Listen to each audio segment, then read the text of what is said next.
Et Monsieur le Président, si vous pouvez ne pas déclencher mon temps de parole, c'est juste pour vous dire que je suis assez inquiet par le nombre de participants à cette assemblée plénière qui ne cesse de diminuer. Nous sommes 80 participants, assistants compris, sur 204 élus. J'espère que le quorum est bon. Monsieur le Président, chers collègues, les gouvernements ont l'âge de leurs finances comme les hommes ont l'âge de leurs artères, disait Monsieur André Cotarac, Mauroy. juste pour vous répondre, indépendamment de votre temps de parole, c'est juste lié à un comptage informatique avec deux liens différents. Donc ça n'a rien à voir. Allez-y, monsieur Cotarac. À la lecture de ce budget primitif 2022, je dirais que la région Auvergne-Rhône-Alpes dispose dans son porte-monnaie de ce que les habitants ne verront jamais. En termes d'infrastructures, de budget de formation, de grandes orientations ou de projections dans les défis du XXIe siècle, j'y reviendrai. Le vote du budget est, comme vous le savez, un vote de confiance. Confiance dans l'exécutif, confiance dans votre politique, dans ses objectifs, malgré un désengagement fort de l'État qui est absolument inacceptable. Vous disiez il y a un mois, Monsieur le Président, dans le journal Les Échos, que nous sommes en fin de crise et que la région n'a pas opté pour le quoi qu'il en coûte durant cette crise qui s'achève, disiez-vous.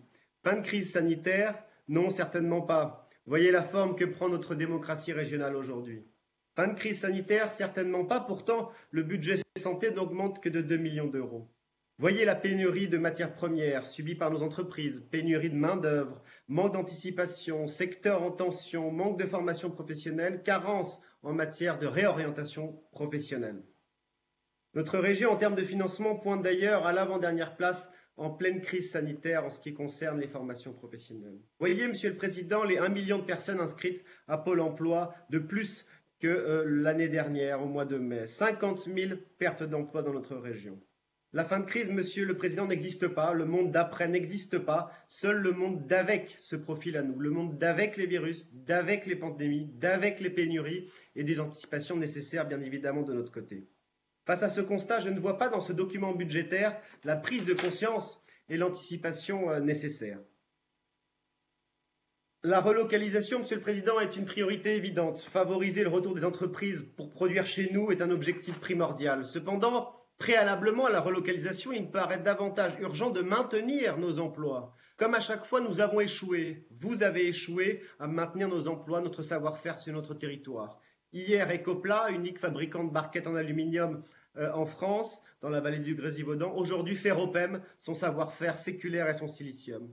L'avenir, c'est celui-là. Maintenir une entreprise comme Ferropem, c'est maintenir la production locale de photovoltaïque sur notre région, créer des emplois qui vont avec, eux-mêmes pouvant favoriser la baisse des factures de pompage d'eau pour nos agriculteurs, voire l'autonomie en électricité de certaines de nos fermes. Il n'en est rien dans ce document.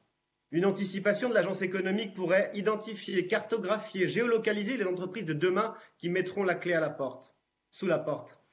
Aider leurs employeurs et leurs salariés à se reconvertir plutôt que de s'habituer à les abandonner faillite après faillite. Il serait bon ton d'agir avant faillite. Il n'en est rien dans ce document malgré les dizaines et dizaines d'agents régionaux mis à disposition pour ce travail au sein de l'agence.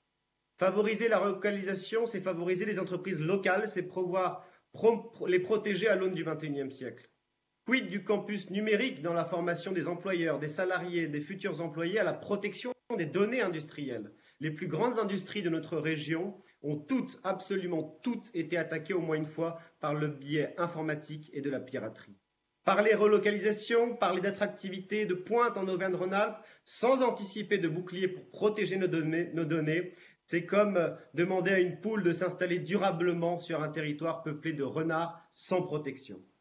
Dans la longue tradition de résistance que cette région nous apporte, le peuple des Arvennes nous avait déjà prévenus. Attention à l'écrit, prudence quant à la protection du savoir-faire. 2000 ans plus tard, nous n'avons toujours pas compris la leçon. En parlant des Arvennes, le RN salue en revanche votre volonté d'inscrire nos sites historiques les plus emblématiques dans vos priorités, comme vous l'avez fait pour Gergovie. Favoriser, promouvoir notre identité locale fait d'ailleurs partie des objectifs que nous indique, que nous dispose la loi NOTRe. Elle fait partie de nos ambitions politiques au Rassemblement national.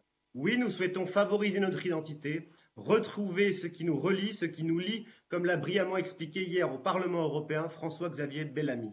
Mais alors, comment promouvoir notre identité, Monsieur le Président, en continuant de financer des associations qui souhaitent précisément détruire cette identité ou déboulonner nos statuts?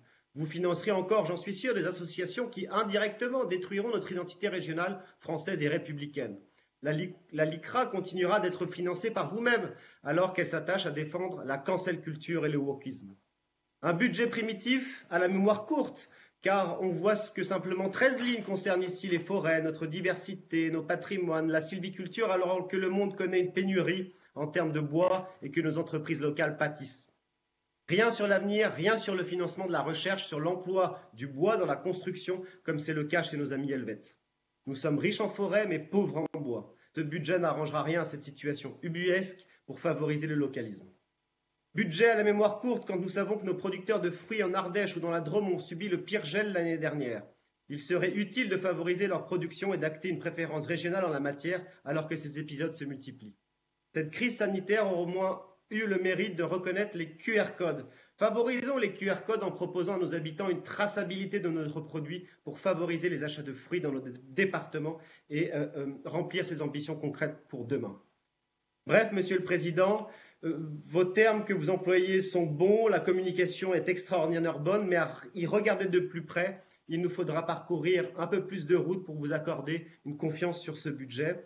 Attendons donc les amendements, d'autant plus que votre soutien à une femme politique macro-compatible comme Valérie Pécresse ne va pas vraiment dans le sens de cette confiance vers le localisme. Je vous remercie.